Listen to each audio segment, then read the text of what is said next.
Roll.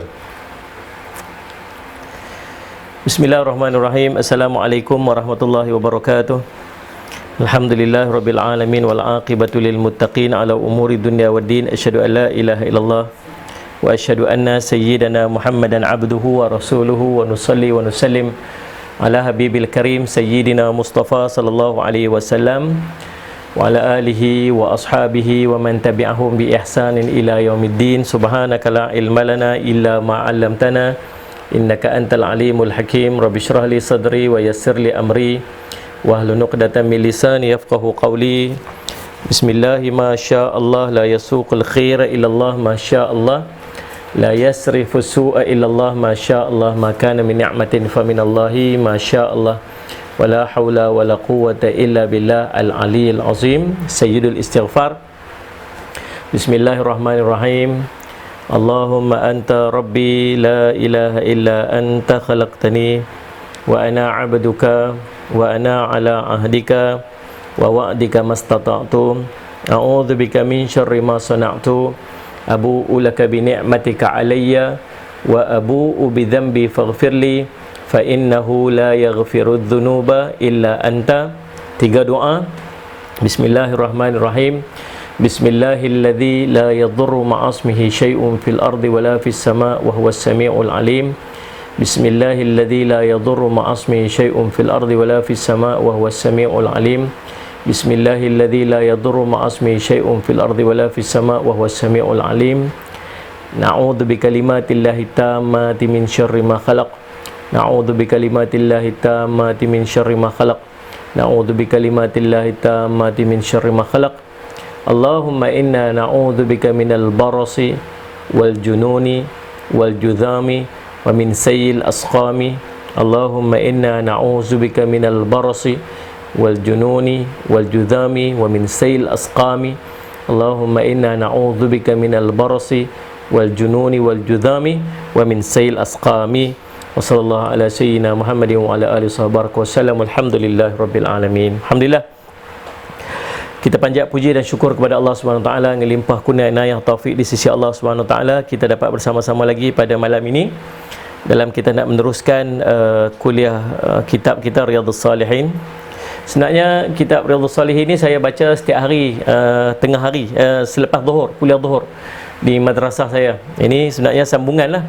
Dan saya pun duk ajak warga MAS ataupun warga Kedah ni untuk sama-sama ikut, sebab dia kesinambungan daripada kuliah zuhur yang saya buat pada setiap hari ketika saya berada di Kedah ni, di kitab Riyadhus Salihin ni. Jadi tu yang, sebab tu yang kita mula-mula ni dah masuk-masuk ke bab yang tengah dah, bab yang ke-54 dah.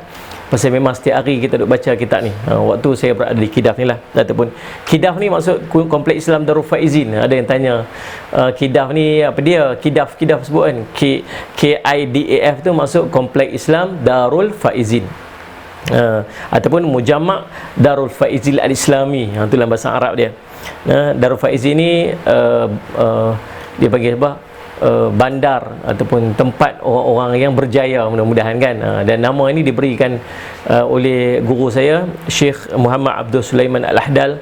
Waktu kami belajar di Yaman dulu ni, saya tanya kat dia, Syekh, saya cita-cita nak buka madrasah, Syekh boleh tak bagi nama madrasah saya? Waktu tu madrasah pun tak ada lagi, tanya dulu, dia kata Darul Faizin. Waktu tu balik-balik tu semangat, terus buka madrasah, mahad, tahfiz apa sebagainya, sampai jadilah ni jadi Kompleks Islam Darul Faizin. Alhamdulillah. Baik tuan-tuan, salli ala sayyidina Muhammad. Kita nak sambung lagi pengajian kitab kita, dan kita berada pada bab yang ke-54. Masih berada pada bab yang ke-54, bab keutamaan menangis kerana takut kepada Allah dan rindu kepadanya. Nah, bab keutamaan menangis kerana takut kepada Allah dan rindu kepadanya. Kita dah bincang dah mukadimah dia semalam, dan hari ini kita nak sambung pada hadis yang kedua dalam bab ini. Hadis ke-447. 447 kan? Salli ala sayyidina Muhammad. Dalam buku Rauf tu nombor apa? 452. Ada beza-beza sikit lah tuan-tuan. Nah, tuan-tuan tengok dalam range tu lah. Yang penting dia, bab dia sama, susunan bab dia sama, bab yang ke-54. Hadis yang kedua. Wa an Anas bin Malik wa an Anas radhiyallahu anhu qala khataba Rasulullah sallallahu alaihi wasallam khutbatan min sami'tu mithla qattu Faqala law ta'lamuna ma a'lam la dhahiktum qalilan wa la bakaitum katsiran. Qala faghatta ashabu Rasulillah sallallahu alaihi wasallam wujuhahum wa lahum khaninun, muttafaqun alaih. Daripada Anas radhiyallahu anhu, dia berkata Rasulullah SAW telah berkhutbah kepada kita sebuah khutbah yang saya sama sekali belum pernah mendengar satu khutbah pun seperti itu. Baginda bersabda, seandainya kamu semua mengetahui apa yang dapat saya ketahui, pastinya kamu semua akan sedikit tertawa dan akan banyak menangis. Maka sahabat Rasulullah sallallahu alaihi wasallam menutupi wajah-wajah mereka masing-masing sambil terdengar suara isak tangis mereka. Muttafaqun alaih. Hadis tersebut diriwayatkan oleh Al-Bukhari dan Muslim. Baik tuan-tuan yang dirahmati sekalian, Anas bercerita tentang pada suatu hari Nabi SAW berkhutbah kepada para sahabat. Khutbah ni tuan-tuan, Allahumma salli ala sayyidina Muhammad, dia ada ulama berbincang tentang cara penyampaian yang Allahumma salli, dipanggil macam mana, memberi kesan. Cara dakwah yang memberi kesan. Yang pertamanya, salli ala sayyidina Muhammad, mesti menggunakan perkataan-perkataan yang mampu untuk menyentuh hati manusia. Dalam ilmu disebut ilmu balaghah, kan, salli ala sayyidina Muhammad, menggunakan perkataan-perkataan yang mampu untuk menyentuh hati-hati manusia dengan maksud, salli ala sayyidina Muhammad, kalau kita bercakap kepada orang yang berbeza umur, maka cara percakapan kita sesuai dengan orang yang kita bercakap tu. Kita ni ada satu benda yang kita kena buat tuan-tuan, disebut sebagai amar ma'ruf nahi mungkar. Setiap orang kena buat, disebut sebagai amar ma'ruf nahi mungkar. Allah lantik kita. Allah sebut dalam Quran, kuntum khairu ummatin ukhrijat linnas ta'muruna bil ma'ruf wa tanhauna 'anil munkar wa tu'minuna billah. Allah bagi dekat kita ni title tuan-tuan sekalian disebut sebagai apa? Khairu ummah, sebaik-baik umat. Dan title sebaik umat ni tuan-tuan, dia ada job scope dia. Job scope dia kena buat apa? Dia kena buat amar ma'ruf nahi mungkar dan beriman kepada Allah. Ini tanggungjawab kita kena buat. Kita buat macam mana? Maka di sana ada disebut bil hikmah, menyampaikan dengan hikmah. Hikmah dia bukan maksud lemah lembut. Kata, ustaz tu kasar sangatlah, keras sangatlah, kami tak boleh dengar lah. Tak hikmah langsung. Bukan macam tu maksud dia. Hikmah ini ialah kita menyampaikan sesuai dengan orang yang nak mendengar dia. Itu hikmah. Kalau kita bercakap dengan orang-orang yang berpelajaran tinggi, kita kena cakap dengan cara dia. Kita bercakap dengan kanak-kanak, kena cakap sesuai dengan Allah. Maksud percakapan yang kita bercakap tu sesuai dengan orang yang nak kita cakap tu. Yang kedua, salli ala sayyidina Muhammad, tidak terlalu meleret. Dia tak terlalu meleret-leret sampai menimbulkan dia panggil apa? Boring. Kebosanan. Tu bahasa banyak orang-orang kat sini. Sayyidina Muhammad yang dikuarantin dalam rumah ni sebagai pendengar setia.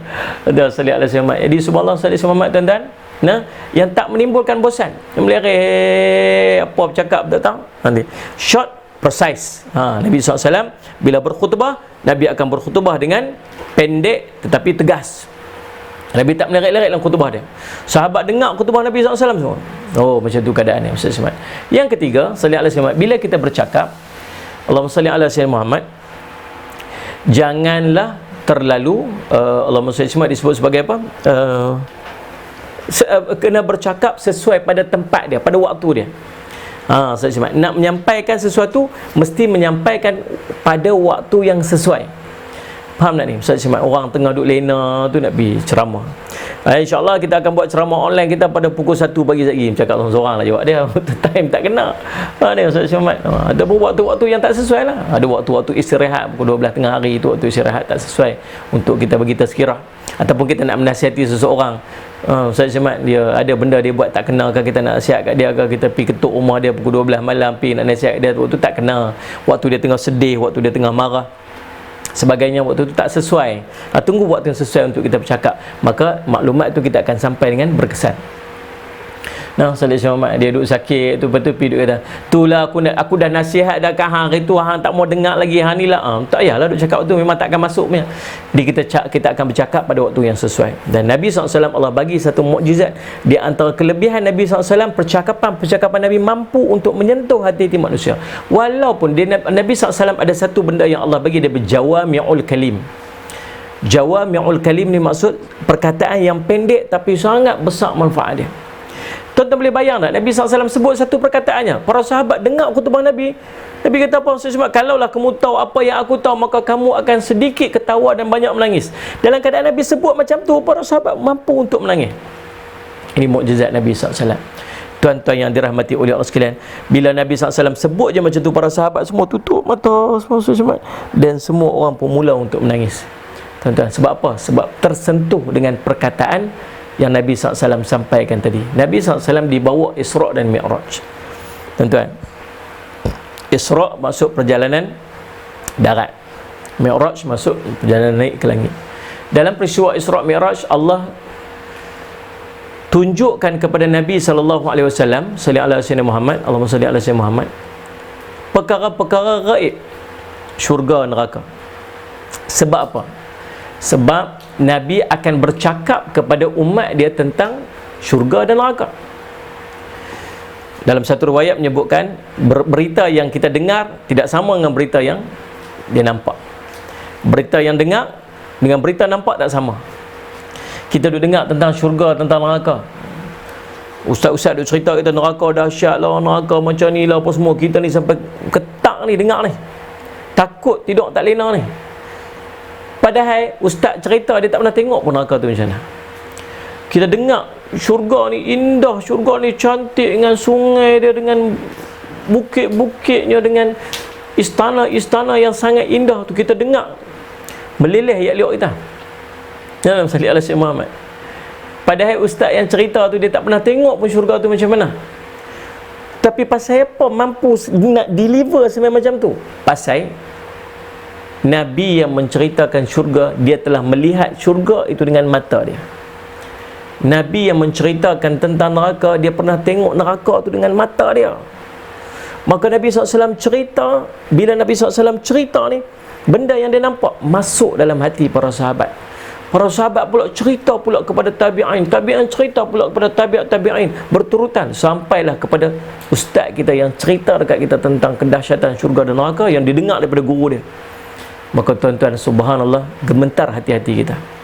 Maka tuan-tuan yang dirahmati sekalian, penjelasan hadis ini menjelaskan bahawa orang yang lebih mengenal Allah, maka dia lebih takut kepada Allah. Dalam kes ni, Rasulullah lah orang yang paling kenal Allah SWT. Lagi kenal, lagi kuat ibadat. Lagi kenal, lagi kuat ibadat. Nabi menangis dalam ibadat dia. Pasal apa? Nabi kenal Allah. Sampai Nabi SAW waktu sakit pun Nabi diusung untuk bawa pergi sembahyang jemaah. Kita salah, kita kata kita lagi kenal Allah, lagi tak mau sembahyang. Tu tak betul ya, macam tak ngam, macam tak kenal. Tuan-tuan sekalian, sallallahu alaihi wasallam Muhammad. Dan bila Nabi SAW wafat, siapa di kalangan kita yang paling takut dan paling kenal Allah?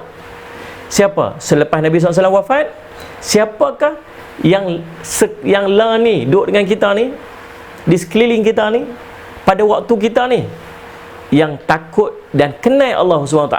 Siapa? Allah sebut dalam Al-Quran, surah Fatir ayat 28. Allah sebut, Allahumma salli ala sayyidina Muhammad, Allahumma salli ala sayyidina Muhammad. Mana dia? Silap. Surah Fatir. Silap buka tanda 4 juga 4 salli ala sayyidina Muhammad. Mari kita tengok, tuan-tuan rujuk tengok surah Fatir ayat ke-28. Dekat tengah ayat tu, salli ala sayyidina Muhammad, Allah sebut, innama yakhshallahu min ibadihil ulama. Apa maksud dia? Salli ala sayyidina Muhammad. Allah sebut, di antara hamba-hamba Allah yang paling takut kepadanya, yakni kepada Allah, iaitulah ulama. Sebab tu sesuailah bila Nabi SAW sebut al-ulama warasatul anbiya, ulama ni pewaris Nabi. Jadi di kalangan kita ni nak tengok siapa orang yang paling takut kepada Allah, alim ulama. Tuan-tuan, subhanallah, bila sebut takut ni macam mana? takut ni tuan-tuan, lagi dia takut pada Allah, lagi dia dekat dengan Allah. Kita dah sebut dah semalam ni. Dan berbeza dengan orang yang takut kepada makhluk, dia takut, dia lari. Tapi kepada Allah, lagi dia takut, lagi dia dekat dengan Allah. Dan Allah sebut spesifik dalam ayat ni, nak cerita di kalangan kita siapa yang paling takut sekali, dengan maksud paling hampir kepada Allah, iaitu alim ulama. Maka dalam syarah daripada ayat ni dipetik sebuah hadis. Ibnu Abbas radhiyallahu anhuma meriwayatkan bahawa Rasulullah SAW bersabda dengan maksudnya, dua mata yang tidak akan disentuh oleh api neraka. Dua mata ni api neraka tak akan sentuh dia. Siapa dia? Yang pertama, mata yang menangis kerana takutnya kepada Allah. Dan yang kedua, mata yang berjaga di jalan Allah. Hadis riwayat Imam At-Tirmizi. Yang pertama, mata yang salih ala Sayyidina Muhammad, menangis kerana takut pada Allah. Lagi kenal Allah, lagi takut pada Allah. Lagi takut pada Allah, lagi dekat dengan Allah. Lagi dekat dengan Allah, lagi mampu menangis kerana Allah. Dan ayat mata yang keluar kerana takut pada Allah ni, dia akan menyebabkan seorang itu terhindar ataupun diharamkan dia daripada api neraka. Saya teringat satu riwayat. Ulama duk khilaf lah tentang riwayat ni. Tak apalah, saja nak kongsi dengan tuan-tuan lah. Salih ala Sayyidina Muhammad, saya sebut riwayat, saya tak sebut hadis. Sebab kita tak tahu kedudukan dia tang mana. Tapi saja nak kongsi dengan tuan-tuan. Ada kisah seorang yang dia ni buat maksiat, tapi dia sembunyikan maksiat dia. Lalu salih ala Sayyidina Muhammad, Allahumma salli ala Sayyidina Muhammad, dia waktu dia pi duduk depan Allah, Allahumma salli ala Sayyidina Muhammad, tuan-tuan, dia tak rasa takut. Sebab mula dia tak tahu. Sebab dia duduk anggap siapa pun tak tahu apa maksiat yang dia buat. Dia duduk buat seorang-seorang. Memang kita lah, memang perangai lagu tu. Buat maksiat tak buat depan orang, tuan-tuan, kan? Salih ala Muhammad. Buat maksiat sembunyi-sembunyi, siapa pun tak tahu. Lalu dia buat maksiat tu seorang-seorang dalam keadaan dia sembunyi, siapa pun tak tahu. Tiba-tiba subhanallah, bila dia pergi depan Allah, dia berasa macam siapa pun tak tengok. Lalu tak ada siapa nak jadi saksi atas maksiat-maksiat yang dia buat. Tiba-tiba salli ala Sayyidina Muhammad, al-yawma nakhtimu ala afwahihim wa tukallimuna aydihim wa tashhadu arjuluhum bima kanu yaksibun, kan surah Yasin Allah kata. Hari Allah khatam mulut-mulut depa. Salli ala Sayyidina Muhammad. Al-yawma nakhtimu ala afwahihim wa tukallimuna aydihim, cakap ni tangan-tangan depa. Wa tashhadu arjuluhum, yang menjadi saksi ni apa ni? Kulit-kulit dia. Tuan-tuan, waktu tu dia tengok subhanallah, semua pekat jadi saksi. Kulit jadi saksi, tangan jadi saksi, mata jadi saksi, telinga jadi saksi, kaki jadi saksi. Oh, dah bertepuk-tampuk dah. Dosa-dosa dia buat, dia dah takut dah. Sudahlah, lagu mana ni aku ni.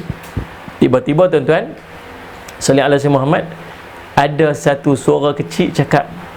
Dia kata dah semua pun jadi saksi atas maksiat yang dia buat.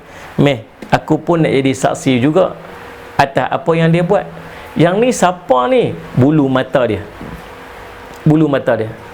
Dia kata aku bersaksi dia ni duk menangis juga atas benda-benda menyesal dengan maksiat-maksiat yang dia buat. Dalam dia duk buat maksiat tu, dia duk menyesal juga. Dia duk menangis juga dengan dosa-dosa dia. Maka aku jadi saksi ni, ayat mata keluar kena tubuh aku ni, bulu mata yang kecil. Lalu tidakkah kamu menyebutkan bahawa di antara orang mata yang akan diharamkan daripada api neraka itu mata orang yang menangis kerana takutkan pada Allah? Lalu subhanallah, dia diselamatkan disebabkan bulu mata dia kecoh lah para malaikat. Katanya dalam riwayat tersebut, kerana ada seorang yang diselamatkan daripada neraka disebabkan oleh bulu mata dia. Wallahu a'lam. Tuan-tuan, salih ala Sayyidina Muhammad, demikian yang diceritakan dalam riwayat tersebut. Maka tuan-tuan, salih ala Sayyidina Muhammad, ada orang yang mata dia subhanallah, dia waktu kalau kita mampu, kata ulama kata menangis. Kita bangun untuk qiyamul lail, kita ingat dosa-dosa kita menangis. Cubalah untuk menangis. Salih ala Sayyidina Muhammad. Orang Penang kata bukan teriak. Orang Kedah kata teriak. Kalau qiyar benda lain. Kalau qiyar tu menjerit, kalau orang Penang kata, hang duk qiyar apa ni? Qiyar tu dia menjerit-jerit. Bising-bising hang duk qiyar apa. Kalau belah Perlis dia kata qiyar. Hang duk qiyar tu teriak maksud dia. Orang utara cakap itulah teriak. Kalau orang KL cakap menangis. Kalau orang kampung saya dia sebut crying. Tuan-tuan sekalian sallallahu.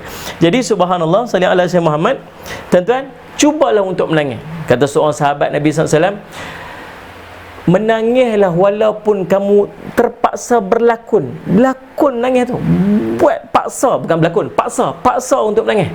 Bila keluar, kalau mampu keluar air mata tu, waktu tu ni ambil air mata tu, sapu slow, sapu badan, kata ulama, kemudian terhindar daripada api neraka. Tuan-tuan yang dirahmati oleh Allah sekalian, sallallahu alaihi Muhammad. Golongan kedua tadi apa ni? Golongan yang berjaga di jalan Allah SWT.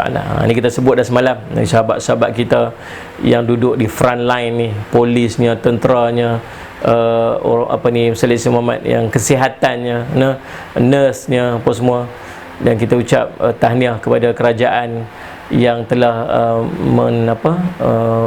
Sallallahu Muhammad buat tadi insentif sebagainya untuk membantu masyarakat ni dalam keadaan ni. Saya juga nak mengajak tuan-tuan, kalau ada tuan-tuan yang dekat dalam yang menonton ini ada dari kalangan AJK masjid, Salih Alaihi Muhammad, ataupun orang-orang yang terlibat, ataupun kita ni yang duduk menuntut ilmu dengan guru-guru kita. Saya tak sebut saya, tapi saya sebut guru-guru kita yang duduk, yang full time mengajar di masjid, yang menginfakkan diri mereka untuk mengajar di masjid-masjid.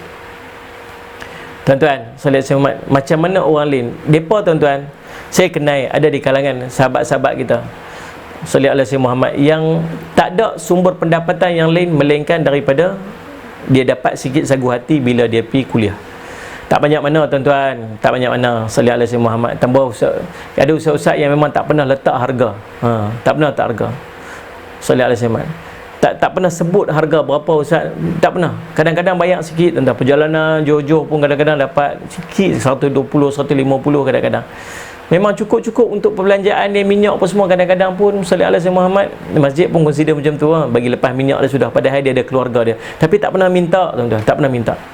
Jadi bila dalam keadaan macam ni, depa tak ada sumber income. Tadi bila saya duk tengok juga tadi ni dekat berita TV tadi, bila Perdana Menteri mengumumkan insentif apa semua sebagainya. Salih Alaihi Muhammad, saya sebutlah, ada satu orang yang sangat penting dalam kehidupan kita tetapi dia ketinggalan. Siapa? Para asatizah ni, ustaz ni, yang mereka infak diri mereka, yang mereka mengajar dalam masyarakat, mengajar Quran, yang mengajar kitab di masjid-masjid, dan mereka sangat terkesan. Sekarang ni mereka sangat terkesan. Jadi saya rasa mungkin pihak masjid boleh ambil sikit inisiatif, dengan, saya tahu masjid pun mungkin tidak ada pendapatan sekali, tapi ada simpanan sikit, tak apalah, bagilah sikit-sikit sebagai sagu hati kita kepada ustaz-ustaz tersebut. Dan kita pun sebagai anak murid pun pakat-pakat tolonglah ambil inisiatif ni. Kita rasa Allah ambil seorang RM50 pun tak apalah, minta telefon ustaz, boleh tak minta nombor akaun ustaz, kami nak masuk duit sikit sebagai sumbangan kami untuk ustaz. Bagilah tuan-tuan, insya-Allah jasa mereka ajar ilmu kat kita ni jauh lebih banyak lagi daripada sikit sumbangan yang kita nak bagi waktu susah dia ni. Dan mereka punya doa tuan-tuan, Allah, waktu mereka akan angkat tangan doa untuk kebaikan untuk kita. Tuan-tuan rebutlah benda-benda macam ni. Nah, kebaikan-kebaikan yang kita dapat. Salih Alaihi Muhammad tuan-tuan. Selain pada tu, selain para asatizah ni, ustaz-ustaz ni, tu yang kawan-kawan kita yang duduk di front line ni, yang polisnya, yang tenteranya, yang kementerian kesihatannya, sebagainya ni, mereka ni pun perlu kepada bantuan tuan-tuan, perhatian tuan-tuan, bagilah perhatian sebaiknya. Mereka ni lah wira-wira kita yang sebenarnya duduk di barisan paling hadapan. Baik tuan-tuan yang dirahmati sekalian, salli ala sayyidina Muhammad. Hadis yang berikutnya, hadis ke-338. Wa an Abi Hurairah radhiyallahu anhu qala Rasulullah sallallahu alaihi wasallam, la yajlun nar rajulun baka min khasyatillahi hatta ya'udal labanu fi dhar' wa la yajtami'u ghubarun fi sabilillah wa dukhanu jahannam. Rawahu Tirmizi wa qala hadithun hasanun sahihun, atau kama qala Rasul sallallahu alaihi wasallam. Daripada Abi Hurairah radhiyallahu anhu, katanya Nabi sallallahu alaihi wasallam pernah bersabda, salli ala sayyidina Muhammad, Allahumma salli ala sayyidina Muhammad, la yajilun naru rajulun baka min khasyatillah hatta ya'uda al-laban fi dhar'. Takkan masuk neraka orang yang boleh menangis kerana takut pada Allah ni, sallallahu alaihi wasallam Muhammad, kecuali bila air susu dapat kembali kepada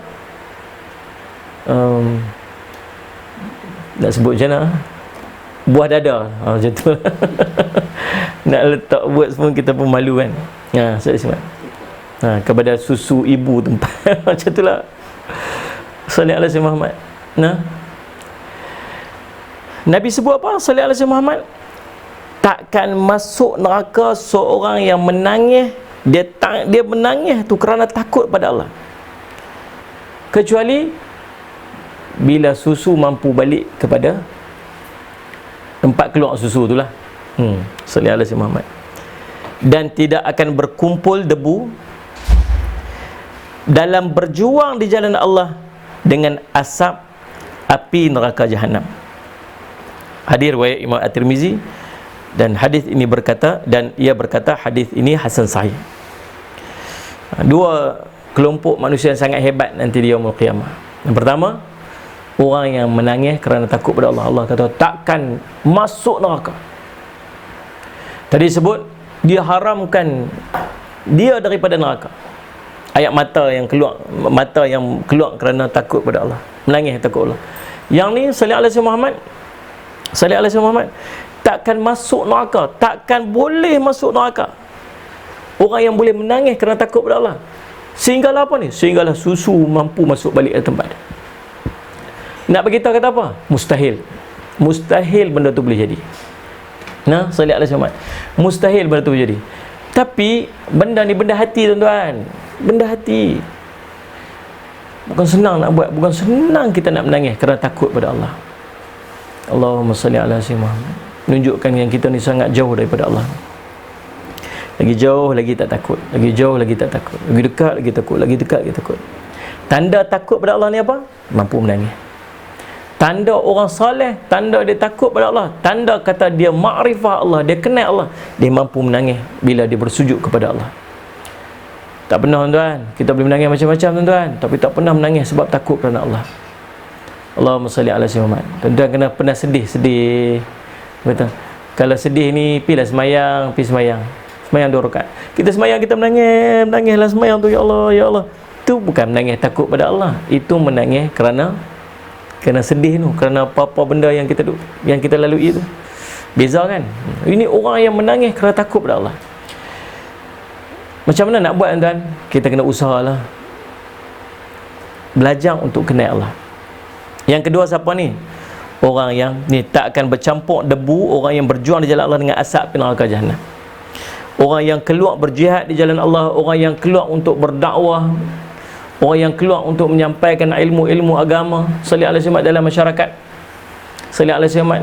Saya di antara kelompok yang saya sangat respect, tuan-tuan, ialah orang tabligh lah. Kan? Sallallahu alaihi wasallam. Saya tidaklah terlibat secara langsung dengan tabligh. Tapi sahabat-sahabat saya ramai daripada kalangan tabligh, dan saya sendiri pun sallallahu alaihi wasallam Muhammad pernah keluarlah beberapa kali bersama-sama dengan mereka ni.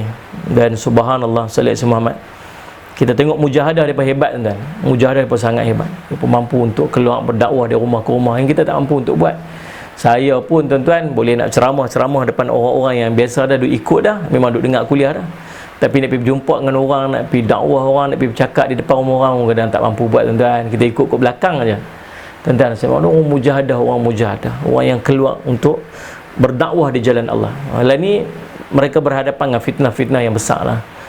Kita harap sahabat-sahabat kita daripada kalangan sahabat-sahabat jemaah tabligh ni kena kuat lah, kena kuat. banyak bermunajat kepada Allah, sallallahu alaihi Muhammad, tuan-tuan.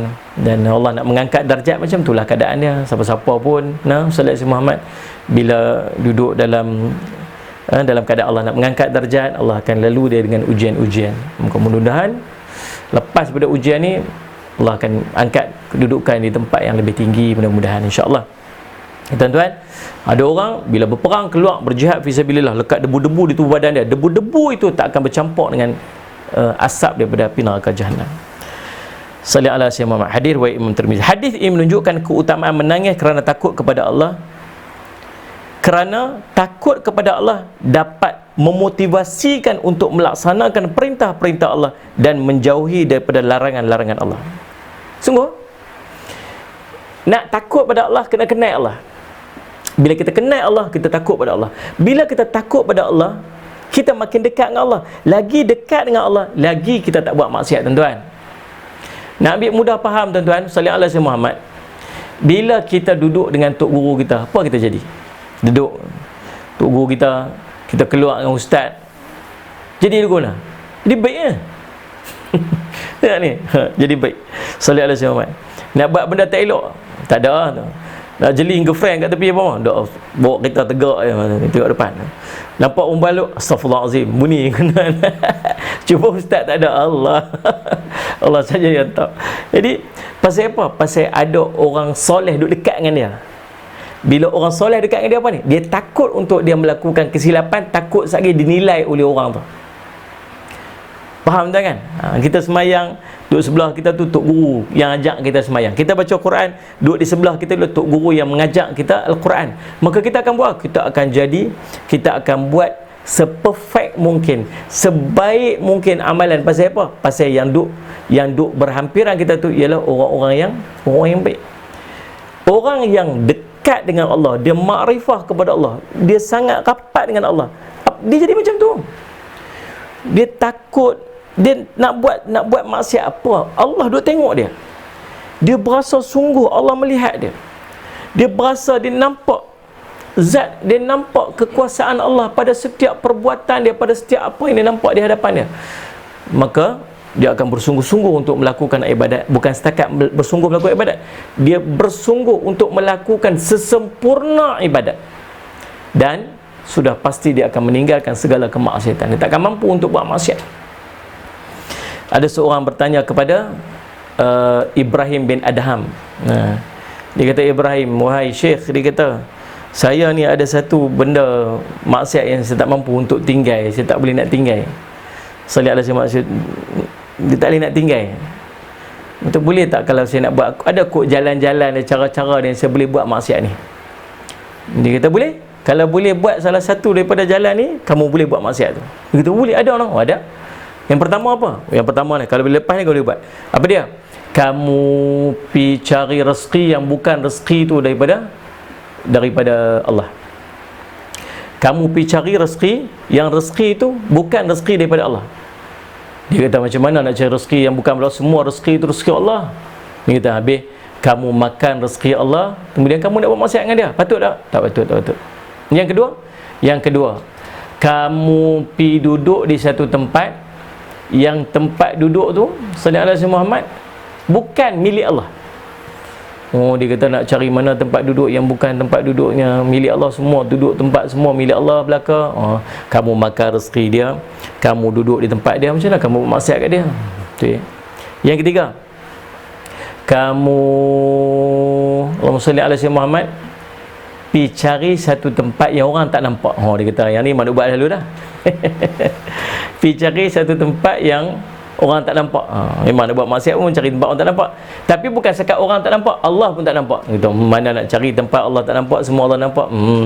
Kamu makan rezeki dia, kamu duduk di tanah tempat dia, kamu buat semua dia nampak. Itu macam nak buat maksiat.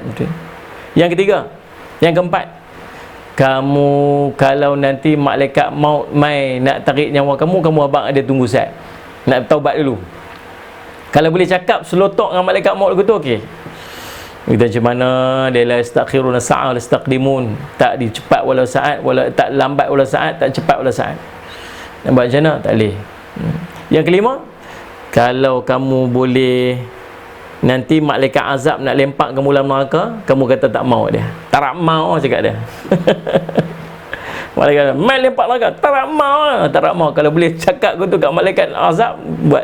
Kita tak boleh ya. Kalau tak boleh, kamu makan rezeki Allah bagi, kamu duduk di tempat yang Allah bagi, kamu tengok, Allah tengok kamu setiap perbuatan kamu, malaikat mau cabut nyawa kamu tak delay walau sesaat, malaikat azab pun kamu tak boleh nak bincang dengan dia. Macam mana kamu buat maksiat ni? Akhirnya dia meninggalkan maksiat tersebut. Tuan-tuan, lagi kita kenal Allah, lagi kita takut pada Allah, lagi kita rapat dengan Allah, lagi kita tinggal maksiat di sisi Allah.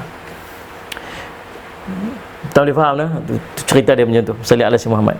Dan bukan sekat tinggal maksiat, lagi perelokkan ibadat kita, pasal kita duk berasa bahawa Allah memerhatikan apa setiap perbuatan yang kita buat. Salli ala Muhammad. Dan tidak akan masuk ke dalam syurga, tidak dapat masuk ke dalam syurga dengan janji Allah yang benar kecuali dengan membebaskan sumpah. Baik, Allahumma salli ala Muhammad. InsyaAllah tuan-tuan, salli ala Muhammad. Saya rasa cukuplah sekadar tu untuk malam ni. Besok kita akan sambung lagi pada hadis yang berikut dia. Hadis tentang salli ala Muhammad. Hadis tentang 7 golongan yang salli ala Muhammad akan mendapat perlindungan arasy Allah nanti di yaumul qiyamah. Oh, subhanallah, ini hebat ni. Kita nak cek sama ada kita boleh dapat salah satu daripada 7 kelompok tersebut. Dan di padang mahsyar kan susah, dahsyat keadaan dia, sangat teruk, sangat azab. Salli ala Muhammad. Ada soalan tak? Orang tanya dekat kok ada. Salli ala Muhammad, tuan-tuan. Keadaan di padang mahsyar tu sangat dahsyat. Salli ala Muhammad. Maka subhanallah, Salli Muhammad. Tapi ada orang yang dapat naungan arasy Allah. Dia duduk dalam kenikmatan, dalam kesedapan. Siapa orang tu? 7 kelompok. Yang ni kita akan bincang esok hari insya-Allah. Siapakah 7 golongan orang yang akan mendapat perlindungan arasy Allah nanti di yaumul qiyamah. Kita akan bincang pada esok hari insya-Allah. Ada Rauf? Ada? Hari ni tak ada soalan dalam komen. Kalau ada saya nak jawab lah, insya-Allah. Nanti komen nanti. Kalau ada soalan, esok kan kita akan post poster kan, kita akan post poster untuk kuliah malam esok. Nanti kalau ada soalan-soalan tu, komen dekat bawah poster tu, nanti kita akan tuliskan, kemudian kita akan jawab dalam sesi perbincangan kita esok hari insya-Allah. Saya nak ucap terima kasih juga, ambil kesempatan ni kepada grup Ustaz Yaakob Yusra yang sentiasa bersama dengan kita pada setiap malam. Saya tahu malam ni ada pun tidak, malam ni ada ataupun tidak, tapi setiap malam kita buat live, grup Ustaz Yaakob Yusra bersama dengan kita. Saya ucap terima kasih kepada Ustaz Yaakob Yusra dan grup dia yang mengikuti kuliah kita, kuliah live kita, online kita pada setiap malam. Terima kasih banyak-banyak, yang mudah-mudahan manfaat yang sebaiknya kembali kepada semua insya-Allah. Dan kita sama-sama doalah. Hari ini ada 4 lagi kematian dengan COVID-19 ni. Kita berasa salli ala Muhammad, takutlah, kita risau dengan apa yang duk jadi, dan kita doa pada Allah agar salli ala Muhammad, Allah segera meredakan dan Allahumma salli alaihi wasallam menyelesaikan apa yang sedang kita lalui sekarang ni insya-Allah. Jadi cukup sekadar itu untuk malam ni. Aqul qouli hadza wa astaghfirullah li wa lakum. Assalamualaikum warahmatullahi wabarakatuh. Bismillahirrahmanirrahim. Alhamdulillahirabbil alamin wassalatu wassalamu ala rasulil amin sayyidina Muhammadin wa ashabi ajmain. Allahumma faqihna fid din wa 'allimna ta'wil wa ja'alna min ibadika salihin wa diratikal mustaqim. Allahumma arina haqqa haqqan warzuqna ittiba'ah wa arina batila batilan warzuqna ijtinabah. Wa sallallahu ala sayyidina Muhammadin wa ala alihi wasallam. Walhamdulillahirabbil alamin.